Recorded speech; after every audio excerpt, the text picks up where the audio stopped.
Someone finally gets there. He gets to the last question. He calls his dad, and instead of asking for a lifeline of, help on the question, he's like, I'm about to win $1 million. Like, I know the answer. When you're watching that live, are you just like fist pumping in the truck, being like, this is the greatest moment of television that I've ever produced? It was one of the greatest game show flexes of all time. Like, literally pointing to the outfield, calling his dad to tell him he's about to win $1 million. In reality, what was going on in the control room as that moment was happening is I was trying to figure out, because I thought there was a chance that he was going to win, what Regis Philbin was going to say when he won.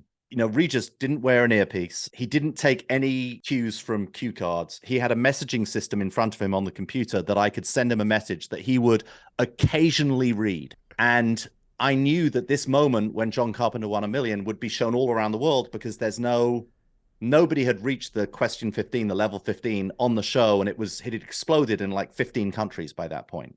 And so I knew I had to have Regis say something. And of course, we'd rehearsed every single thing on the show, but I hadn't rehearsed the moment that somebody wins $1 million. And so I was desperately trying to figure out a way to get Regis how to say a line and figure out what the line should be. And Dennis McMahon, who was our runner at the time, was literally sweeping the control room. As I said, what is the greatest line in the history of sports that I can have Regis say? Because I knew what it would be in Britain, but in America, I didn't know. And he said, oh, the shot heard around the world.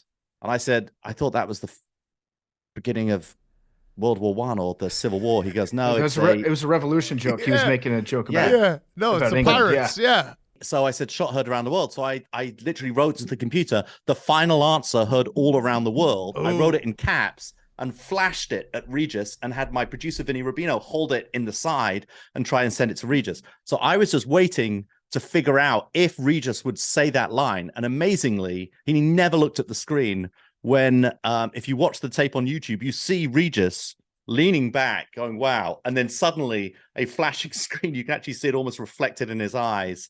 And he takes the line and he actually said it. And it was, that was a phenomenal TV. That was the Super League of game show moments.